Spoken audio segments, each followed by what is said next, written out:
Welcome back. Hey, welcome back.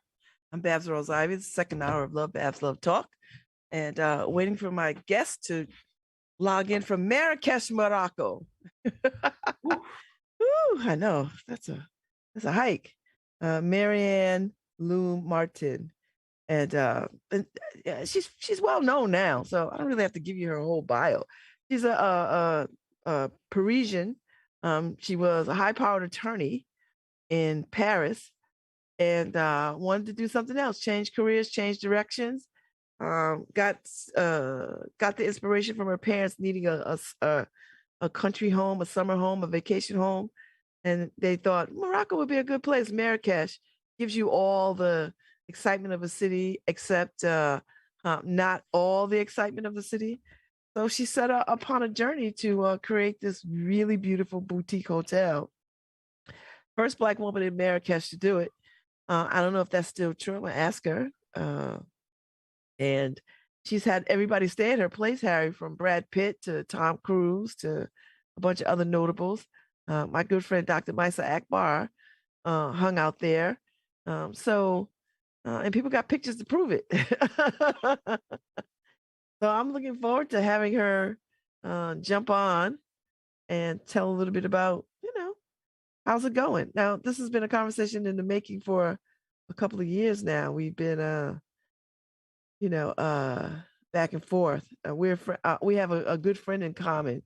Patricia Patton is a friend of mine and is a friend of hers. And I had this conversation with Patricia Patton. I was like, oh, I don't know, must have came up in conversation about something or other. And I said, oh, I would love to talk to her or whatever. And she's like, okay. So she connected us. And she connected us before the pandemic. And then the pandemic hit, Harry. So everybody had to tend to their business. But now that, we're 2 years into this thing, people are starting to say, all right, life must go on. I got to live, got to do things. So yeah, so I'm excited to have her on. And I'm having my 60th birthday party at Janae Hamza there. So it's gonna be lit. But yeah. That's a serious table. I don't know if you've seen that picture. On the site? Yeah. Yeah. And I have her book. That picture is amazing. I love the book. No. I don't know if you want to actually. I mean, I don't know. That's a pretty big table. I mean, look at this. Oh, I know, right? I'm not gonna have that many people, Harry. That's like a wedding party. Oof, that's more than a wedding party. One of those big wedding parties. Not my party. Not my wedding party. I don't know if I want to be around that many people. It's not gonna be that many people, Harry. Trust and believe it's not gonna be that many people. I'm not rolling. That looks like you have to hike to your seat for dinner. No. Well, I get your appetite up. So when you sit down, you'll really, really enjoy it. Everything will taste better once you've hiked to your seat. Right? I don't know. Maybe I'm old fashioned. No, it's not a hike. It's not up in the mountains, So I'm just looking forward to having her on. And if she can't come on this time, I know it'll be another time. I hadn't heard anything different from her. So, she got to log in just like everybody else. And I'm looking forward to it. So she'll get in. She'll get on. Yeah, everybody's got. There's a lot. Yeah, the pictures are beautiful. Oh, it's a beautiful property, and she's expanding. I spent some time last night looking at previous interviews, which I never really do that. But I just first of all, I wanted to get the right pronunciation. So I listened for that. And she's just a very interesting woman, and I want to know how it's like to be a hotelier and a Black woman, and she's She's rooted in social justice work, Black Lives Matter Paris and around the world, and a couple of other social justice initiatives that she has championed and been a part of. She's fourth and fifth generation attorney. Her mother was attorney, her father was attorney, her grandparents were attorney, and their people were attorneys. So she comes by this honestly, right? Like this is like the family biz. So we shall see. And that's a serious garden, a 9-acre garden. Yeah. That ain't no joke. Well, she I was listening to her talk about how she built the hotel without cutting down the trees. So she built the hotel in between the trees. And then they put in all the garden from plants from around the world, kind of. That could, survive in that weather. Michael Twitty asked, "Are you having your discussion with the sister from Morocco this morning?" And then he says, "I do not have my sound on yet at the school." So I guess I should answer him. Yeah, we're just waiting for her to log in. So we'll see. Yep, let me answer him. If he doesn't have the sound, wait, are you just watching us right now? I guess. I don't know. I don't. Mike Twitty is work. He is work. Yeah, but we are. If you could hear us, we're supposed to have her on today. Yeah. So she's got to log in. If she had any trouble with logging in Zoom the way we did this morning, Yeah. God help her. Yeah, for everybody out there, Zoom has a new upgrade. So you want to give your app a chance to upgrade, and some people might not have it to automatic. So you have to actually click OK to update. Yeah. So that's what I did this morning. That's why it took me a little bit longer to yeah.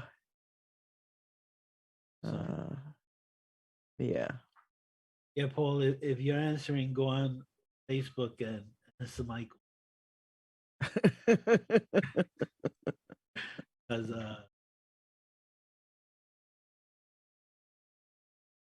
yeah.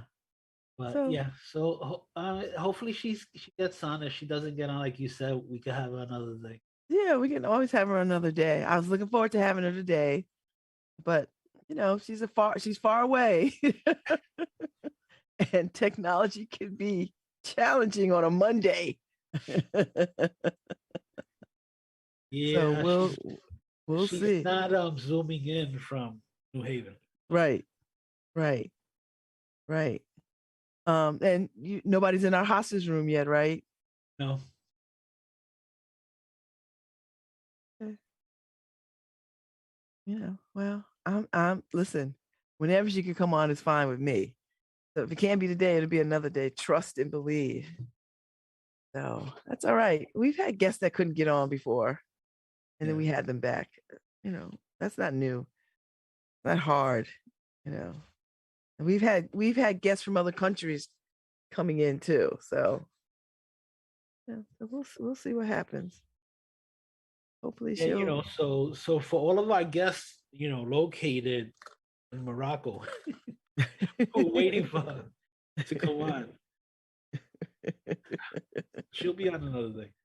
Yes. If not today, she might still come into. She got time. I mean, I'm here till like 10:50, so I got time. I will tell you, working with her planning my birthday bash is so far a good experience. I mean, I have a travel agent handling this, but so far it's been a good experience. And she's delighted. And she told me last year, "Don't wait, come." Like, ooh, and then the pandemic hits. I was like, "Oh no, I have to wait. Just wait. I'll be 60 in 2 years. And now it's a year, so next year I'll be 60, and it'll be perfect. Perfect, I think. And hopefully we will have some of this pandemic behind us next year. We'll be telling. You remember Win stories? And then people have to deal with all these masks they accumulated. all these all these masks that we all bought in Ernst. And like, okay, I'm cool with that. So anyway, well, if you hadn't had a chance to look at her book, it's a coffee table book, Harry, with beautiful pictures of private homes in Marrakesh. And these people let her come in and have somebody photograph, their homes. And I just love Moroccan style because it's so African, it's so earthy, and it is quite. Even though there could be a lot going on, it still has this element of calmness, And you could go with the brightest of bright colors, like that. See how beautiful that is? You could go with the brightest of bright colors and still have it be restful. That's what I like about Moroccan style. You could have a whole bunch of color and still have it be peaceful and calming, and you never feel like you're overwhelmed. So that's a nice feeling, So yeah, and her whole hotel is a mashup of Moroccan style, definitely, with some Parisian influence and other. Her parents are West Indian people, so and African people. So I'm sure I know those influences have, supported her design. So we'll see. We'll see. We'll see. We'll see. So, well, if she doesn't come on, I guess we'll just keep the show moving. And she'll send me a message one way or the other. I couldn't get on. I couldn't do this. I couldn't do that. And she sent me a message over the weekend. Ready, she's coming on. So I hope all is well in Marrakesh. And hopefully, I'm reading here, Representative Ocasio-Cortez caught COVID. Well, everybody's gonna have COVID, I think, Harry. Hopefully she's experiencing symptoms and recovering at home. So here's to a speedy recovery too. Yeah. Ocasio. Well, I mean, everybody's gonna have it, I think, at some point. Now, if you boost it up, it's not gonna kill you. Yeah, it hits some people harder than others. Yeah. And she is boosted up and everything, so she should be fine. Yeah. Yeah. That just shows that the vaccine is working. Right? Working. Yep. So yeah. I mean, listen. If we follow the rule of other countries, like in Europe, who are a bit ahead of us in this trajectory, I think we can come out of this. Well, I think we're going to live with this forever and ever, right? Like, I think this is just going to be the new normal. I think we're always going to have to mask up, and I think we're always going to have to, we're going to always have to be thinking twice about being in spaces.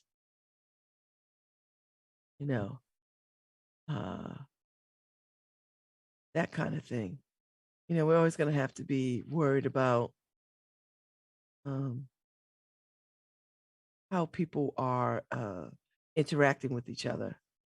Yeah. And we didn't talk about how cold it is up there today. Oh my God, it's freezing out there. Yeah, I think it's supposed to be even colder tomorrow. And over here is so icy. Oh my, just Karen had to slip and slide her way to her car this morning. Ooh. Yeah, it's just horrible out here. Just a coating of ice. So it's crazy. And hopefully it's just cold that's coming, right? Not any moisture with it, because it kills out here. I mean, it literally, there's so many crashes here on where I'm located on Route 8. Once there's an ice coating, it's just an ice skating rink. Yeah. They have to. It's 28 degrees, Harry. 28 degrees. Yeah, but feels like what? Because the wind. 10. Yeah, it's like crazy. The wind is crazy out here. I'm like, oh, Yeah, 29 degrees in New Haven. I think the highest supposed to get is 30 degrees. And then tomorrow is going to be very much colder. Tomorrow's going to be like 12 degrees. That's no joke weather. I don't even know how you get out. oof. That's just not right. No, that's well, you So, know what? We've skated for a good while. You know what I mean? Like we've enjoyed really good weather for a good while. So time to pay the piper. I like cold, but not that cold. I know, Harry. I thought we were doing something when it was like 40 degrees, you know, like, ooh, this cold.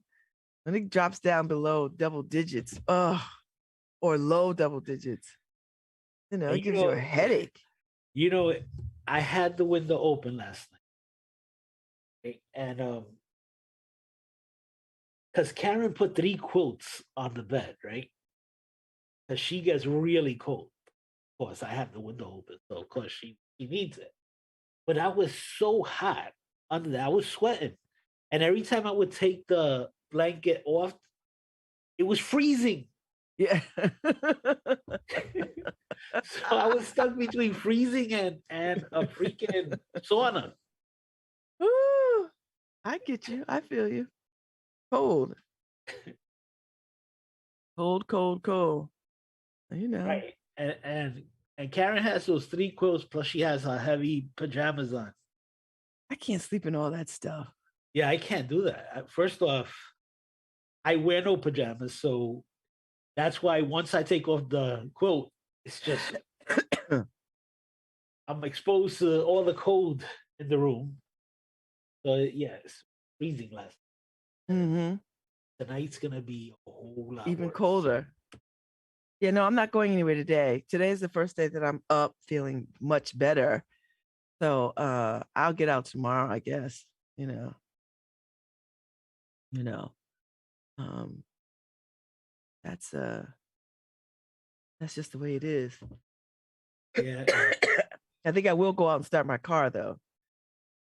And the thing is I love when the weather map doesn't say cold, it says Arctic cold. Oof, that tells you everything.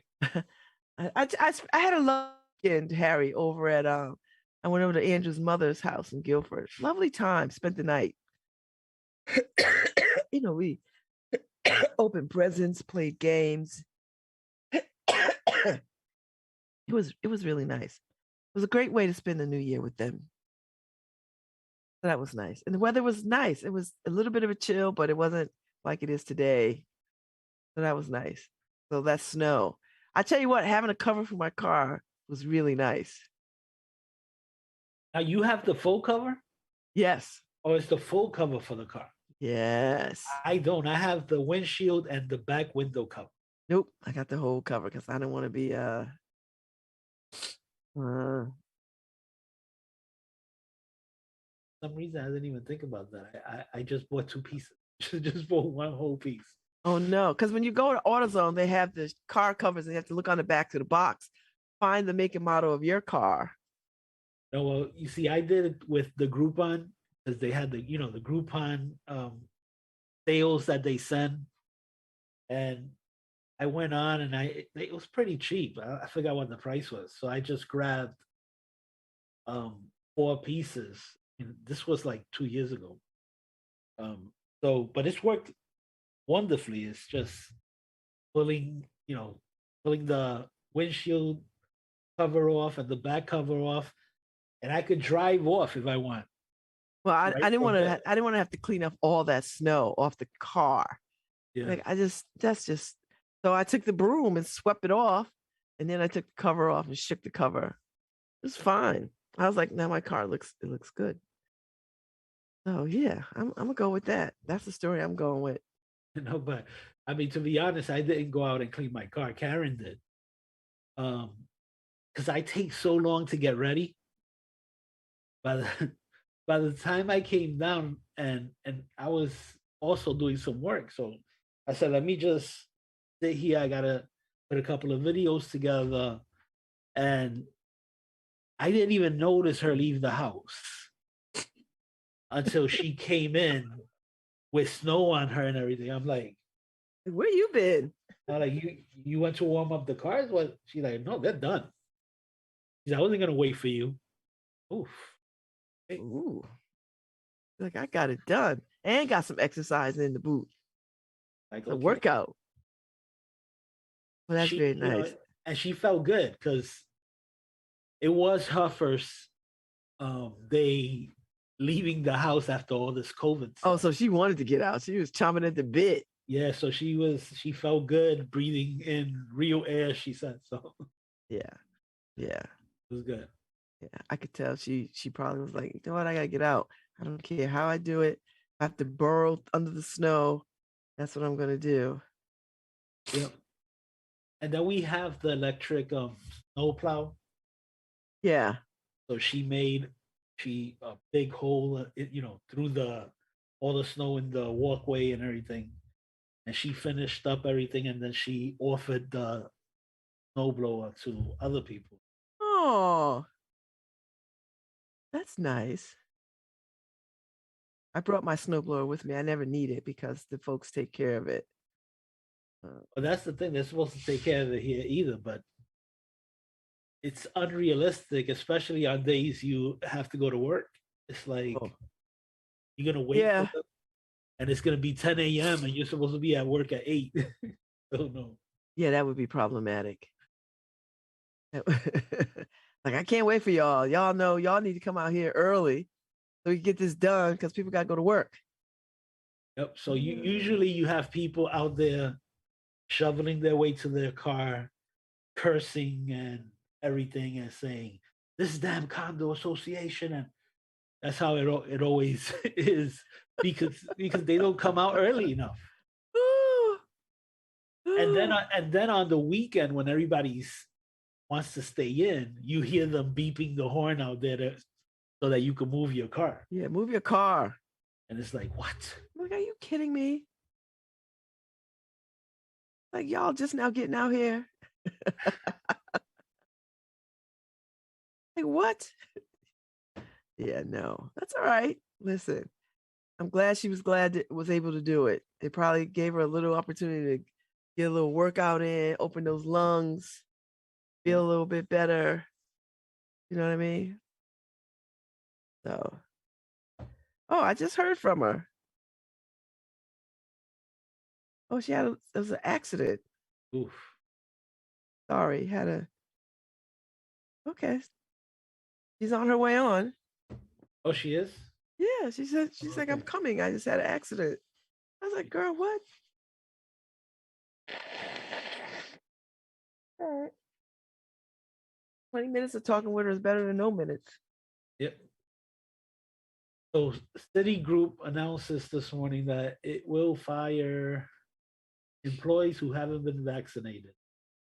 Oh, yeah, everybody's doing that. Citigroup.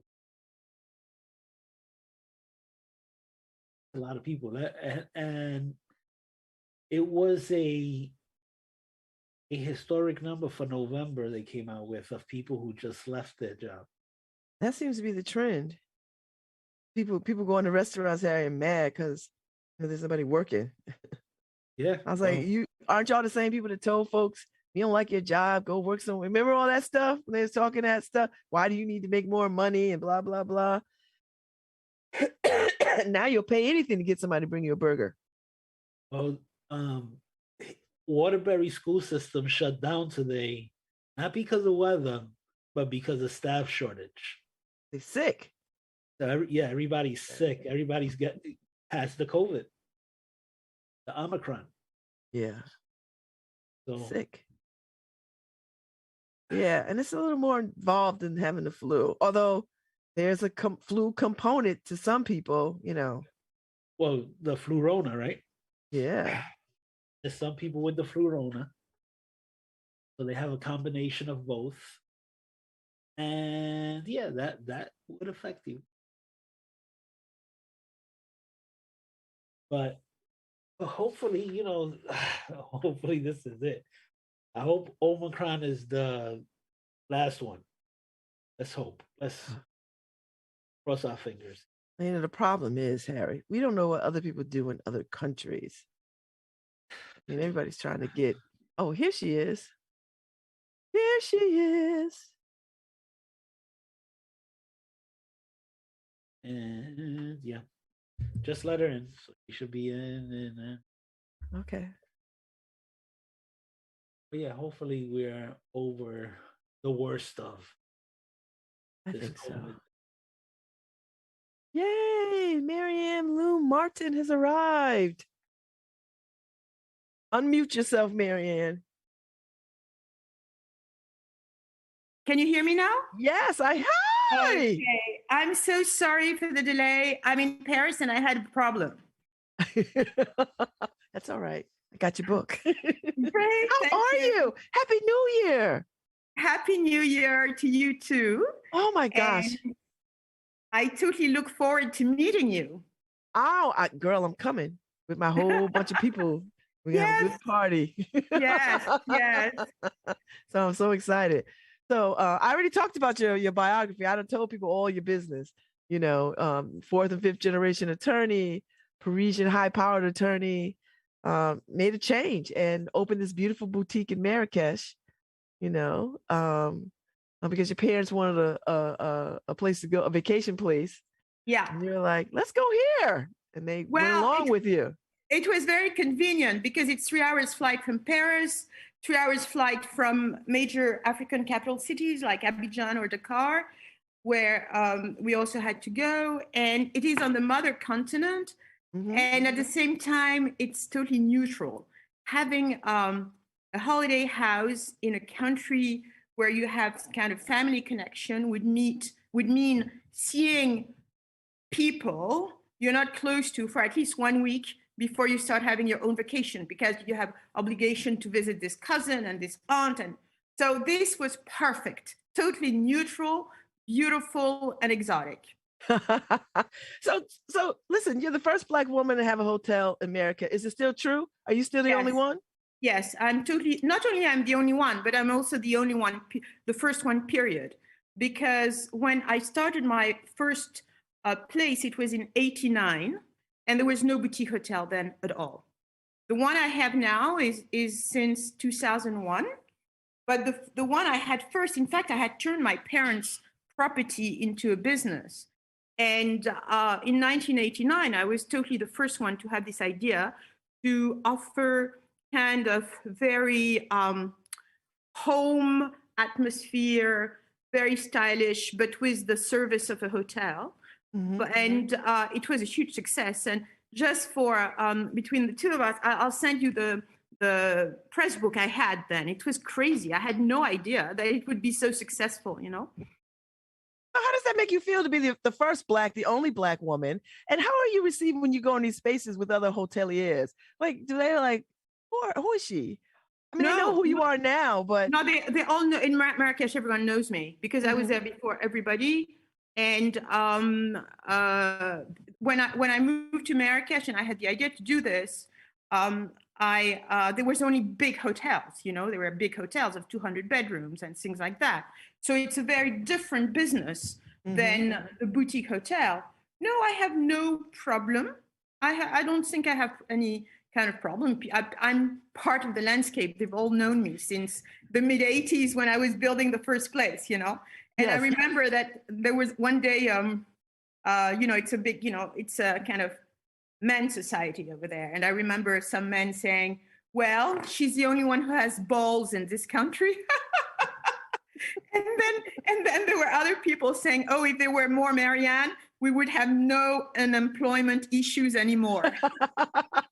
Well, that's got to make you feel good. That's a high compliment.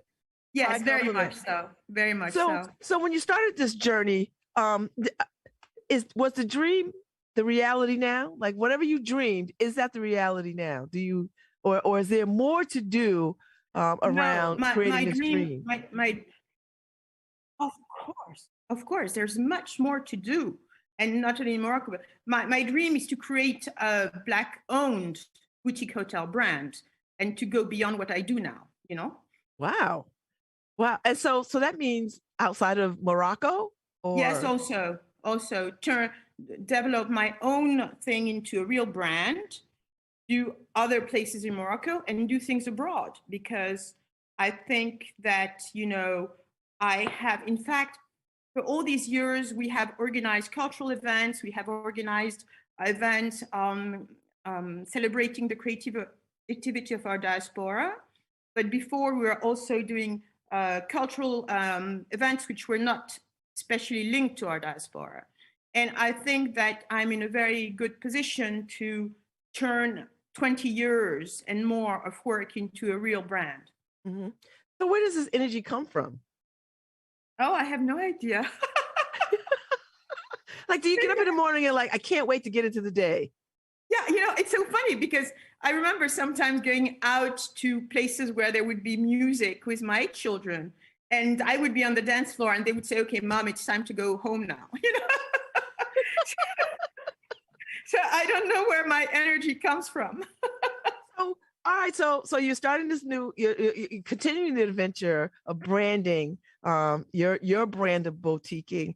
Talk about a little bit about who comes to the boutique, who comes and enjoys it. I know Brad Pitt has been there. I know Tom Cruise has been there. Yeah, they were in my first place. In my first place, I had a lot of celebrities because it was perfect for, no one would bother you. People would take the whole place to themselves, So I had David Bowie and Mick Jagger and Giorgio Armani and European royals, a lot of people for whom the absolute luxury was being alone with the people you have chosen and not going to a pool where people would come up to you and ask you for an autograph or something. And the staff was extremely respectful, and I had this deal with them. Never say who is staying there until after they have left for 2 or 3 weeks. So, it was very, we really protected our guests, whether they were, not famous people or whether they were celebrities. So who comes? It is interesting because it is only in the last 3 years that African Americans have discovered my place. After I had some press in Essence and Ebony in, I think, 2018. And then there was COVID, of course. But before, I was waiting for the day people looking like me would find the way to my place, It was packed with everybody else, but none looking like me. So so this is a great segue because I know you are very active in social justice issues, or what we call social justice issues. I saw a piece you talking the other day about Black Lives Matter and some other things that you're working on. And you were talking about how you came up in a family that championed these kinds of issues. So you are no stranger to, taking care, raising awareness around what is going on with Black and brown people around the world. Yes, I really feel that, when I'm very lucky not to, there's something which really struck me. I was a big fan of John Lewis. And one day I was listening to him, and he said that where he was growing up, people like him were not allowed to aspire. And this really struck me because I realized that there was nothing that I could not aspire to as I was growing up. And it was the same thing for people before me. So I realized the incredible chance I had. And because of these ancestors, I think the minimum I can do is honor their memory by continuing their fight. And so on my mother's side, they come from West Indies, French Caribbeans. And over there, it was very much like, southern states like Mississippi or Alabama, where you had wealthy landowner kind of mistreating their Black former enslaved people, and then when they became paid. So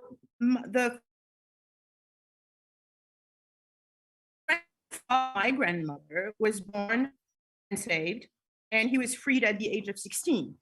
And instead of going to work in the city where he had no qualification, he stayed on the estate and started as a paid worker and grew up and he was then managing the whole plantation.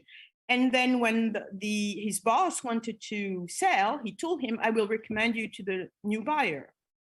And he asked how much money it cost, and he was able to buy, counting every savings he had since he was 16.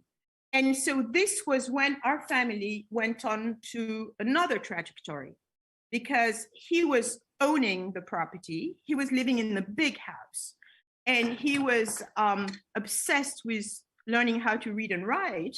Mm-hmm. And the white people, of course, knew how to read and write, but all the middle class had become poor because they didn't have free labor anymore.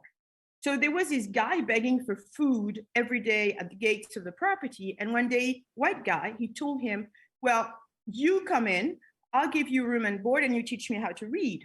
And so the white guy was living in the former slave quarter, and my ancestor was in the big house. So 5 generations ago, we got the habit of not being where we were supposed to be. and then his son became a lawyer and was elected to the French Congress in Paris. So he was in one generation, you had someone born enslaved, and his son sitting with the most brilliant minds of France, writing the laws of France, So this is something which is very strong in terms of driving my ideas and energies. Mm-hmm. And my great-grandfather, who was sitting in Congress during the First World War, was leading the opposition to President Wilson, who was very racist and who insisted on the fact that he was going to send troops to Europe, but he wanted the French government to segregate the military barracks of the Americans. He didn't want African-American soldiers to take, it was Jim Crow and all of that, he didn't want them to take the habit of freedom, being able to go to restaurants and being served and all of that, and go back to segregated America. And so the father of my grandmother was opposed to this very strongly, and it never passed. And we're very lucky because we have, press clips and a lot of documentation on his life to the Library of Congress, and a lot of things that my aunts and my only remaining aunt has in boxes, Mm-hmm. So all of this is very, I'm very lucky because, and I will not get into what happened to my grandmother, which was quite extraordinary, and to her brothers, who was also, all these people, they could have films on their lives. So it's I think that what I'm doing is peanuts compared to what they had to go through, So you wrote this book, you're doing a lot of things. How do you take care of yourself? Like, what does Meryanne do to take care of herself? Well, very good point. I should take better care of myself. Especially, at the beginning of COVID, I was disciplined. And then with the stress, I started taking too much weight and all of that. But I'm thinking that it's about time, especially if I have a lot of projects in the pipeline, and I need to be taking better care of myself at the same time. Because that seems to be one of the biggest barriers for Black women, because we want to do all the things. Yes, it is true. It is true. And, I should treat myself to a week in a spa, but it's complicated after 2 years of COVID and the impact it has on tourism income. Well, the problem is very simple. I could find the time when I don't have the money, and when I have the money, I will not have the time. It's always, it's always this. That's very true. So we only got a few more minutes because somebody else starts this show after I leave mine. What words of advice would you have for folks who want to take on a new adventure, a new journey? Because you are a high-powered attorney in Paris, and this is very different from that. I would imagine. No, I was not a high-powered yet, but I was on the track of being one because I had won very prestigious contests. And I was representing Paris Bar in international competition of eloquence. Yeah. So I was really, a red carpet was in front of me when I decided to change my life. And it was also because, it was not compatible with having a married life, because my husband, it would have been complicated to be a very stressed person. It was not going to work. So I developed the Marrakesh opportunity at the right time. What I would, and I get a lot of, private messages on Instagram, people saying, oh, I would love to change my life. What do you suggest I do? So it's always a matter of assessing risk, So the risk was not too big for me, because the decision that my parents had, they had already made the decision to have this holiday property. The fact that I turned this holiday property into business was not implying major risk, because they had said, if it doesn't work, we still have the holiday house we wanted, So it was just like a very good parachute onto something that then I created out of nothing, and which developed into something which was surprising myself. But to other people, I say, people ask me mostly about hospitality, because a lot of people are dreaming about hospitality. In the last 10, 15 years, hospitality has become a place full of creativity in terms of boutique hospitality, So when people feel they're creative, they want to design, they think about hospitality. And what I tell them is that if you want to, hold on to your job, but you have a chance that I didn't have, which is social media.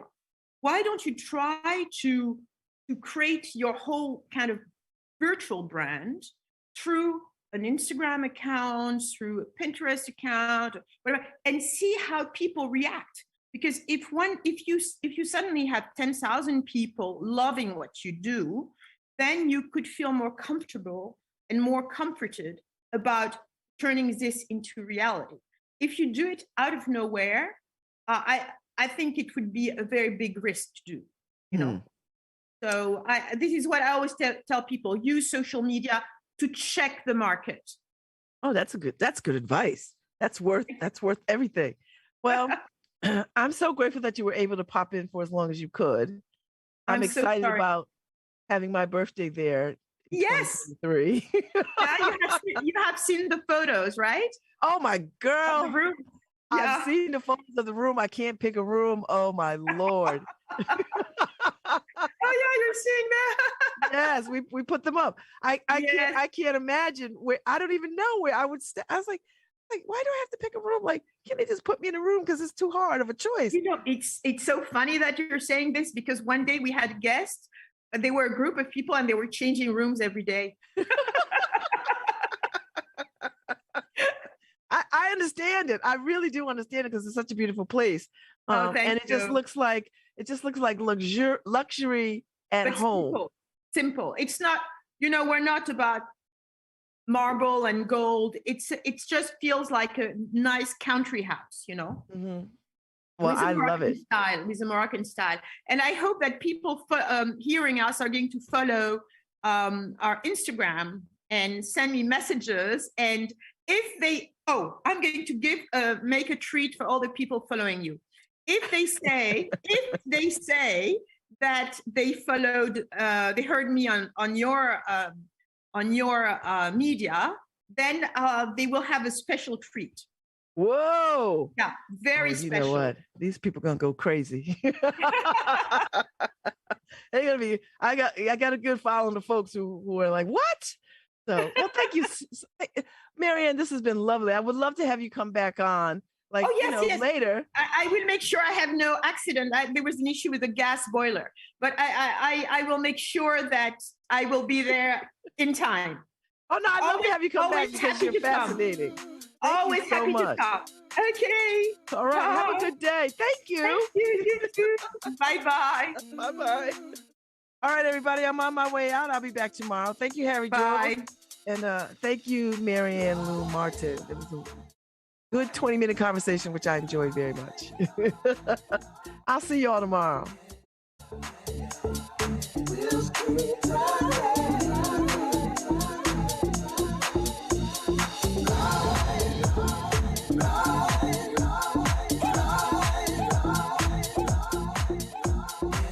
Hi, this is Babz Rawls-Ivy from New Haven, Connecticut, and you're listening to WNHHLP 103.5 FM, streaming live at newhavenindependent.org.